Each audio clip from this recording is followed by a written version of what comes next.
welcome to this week's Oregon Minute. As you can see, I have a new background behind me. I have moved into a new space and so therefore have a new home office. So you'll no longer be seeing that lovely grocery bag behind me as well as my kitchen in view. But spring has sprung, and so this week we are interviewing Ro Parker, president of the Anderson Park Friends, and he has some really cool updates for us regarding Anderson Farm County Park. So welcome, Ro. How are you today? Thank you. It's great to be here. I'm excited about spring, and I think everybody in our organization is. Excuse me. We like to do things outside, and this is a period of transition going from pretty much winter, even though there's a little snow on the ground. We're starting to do planning for the spring, summer, and fall already. That we focus on three major areas: forest, prairies, and agriculture. Agriculture people may not know as much about. And of course, we've got two big projects coming up, one being the dog park, and then we also do citizen research. So thank you for the opportunity to talk about this because some of these are really going to be new and I think really appreciated by the community. There's a lot of good things going on. So what are some updates you have surrounding like the dog park, and then of course, for those who have read The Observer, there's the market garden and the pantry garden. So do you have any updates to share about those? Yes, we might as well start with the dog park. The dog park has been anxiously awaited. We've been advocating for that for about 5 years. It's always showed up as our number one or number two priority when we survey the community and our members. I'm glad to say that this project is going to come to completion this fall. It's been a 2-year project that there has been work in the forest to clear a path for a new bike trail. So the bike trail will go from the south end of Main Street in Oregon, the village, down to the dog park. And the dog park's located at County Highway A and Union Road at that junction. So the dog park's going to be an area for large dogs as well as small dogs. There's a number, and the bike path will go all the way to that. A lot of the foundation work was done last year. This year, we're going to be paving the asphalt bike path. We'll be putting up fencing. We'll be finishing the parking lot, and there'll be facilities like toilets and other type of things. We're anticipating the opening to be sometime in September. So it's getting exciting, and we'll be working on this throughout the summer. And so then give me some updates regarding the market garden and the pantry garden. Well, the market garden is part of this concept that we have that really has three parts to it. We have a what we refer to as an agricultural mission at the park, and this is part of our master plan. We have a master plan that people can see on our website. The agricultural area breaks down into three different components. One is the food pantry garden. So we have a half acre of a food pantry garden out at the park. This is year number 3. We partner with the Oregon Area Food Pantry. We grow fresh vegetables for 3 pantries. Oregon is a priority, then Belleville as well as Verona. Last year, we grew over 1,000 pounds of vegetables in mostly areas like onions, squash, and broccoli, some cucumbers as well. This year, we hope to expand the type of vegetables we grow to things like sweet corn, Swiss chard, cabbage as an example. So we're looking forward to doing that. We've already started the process. We're working with the Oregon High School and the Future Farmers of America. Just yesterday, they called us and we talked, and they are starting seedlings for us in the high school greenhouse. So we really believe in networking with a number of individuals and community members. So we're glad to have the students involved in that. So that'll be a major one. Our goal is to raise over 2,000 pounds of food this year. We're currently seeking donations from local community organizations in Oregon, Belleville, as well as Verona. The community gardens is another concept. We separate the two. These community gardens It's a little bit of a misnomer to call it a community garden. These are quarter-acre plots that are available to people for leasing. A person needs to really be a serious gardener to handle the whole planting and maintenance of a community garden. This is a large 100 by 100 foot area. Most backyard gardens are maybe 10 feet by 20 feet, so this is substantially bigger. Last year, we had 23 of these gardens. We had 6 of them for local Oregon area people. We had 17 plots assigned to individuals that I'll describe as Hmong families. So we supported a number of individuals in situations that needed access to land. And the Hmong has families, and as an ethnic group has a tradition of gardening. So we've worked with that. We're going to continue those gardens again this year. They'll be up for lease. We're finalizing the assignments of those.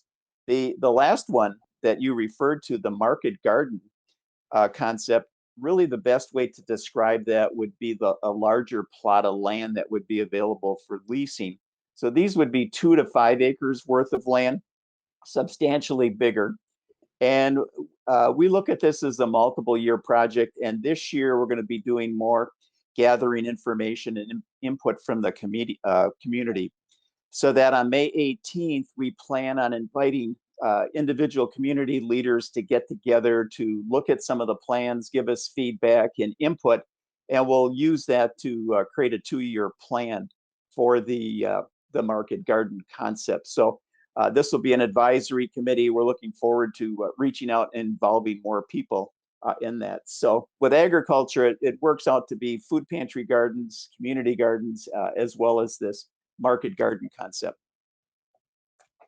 I remember us having a conversation sometime last year, Ro, and it was a couple of months after COVID-19 came, started spreading around Wisconsin. And we had a conversation for those watching and about how the pandemic has resulted, of course, in this economic downturn that we're seeing. And therefore, people have lost income and therefore aren't able to put food on the table, perhaps as much as they would like to. And I remember us talking about how these garden projects have significantly helped people be able to once again put food on the table, and it helps the food insecure around Dane County. So can you talk a little bit about that, about how these projects continue to help low-income people and the food insecure amid the pandemic? I'd be glad to. This is something that's near and dear to my heart. I've been involved with creating a number, probably about 7 or 8 food pantries around the state of Wisconsin. And that with low-income individuals, if you look at the economics of poverty, people are going to prioritize paying rent, utilities. Food is going to come in a third or a fourth. And what happens is that people will have times of the month where they don't have enough food. And if you look at some of the great efforts going on with the food pantries and groups like Second Harvest, they provide a lot of food that's been preserved already. So there's what I'm saying is there's a gap with fresh produce. And of course, we know that fresh produce is the most advantageous in terms of nutrition and diets and things like this. So that we feel that through the food pantry garden, we're filling the gap for this, and that we have plans to help people learn how to cook with fresh produce.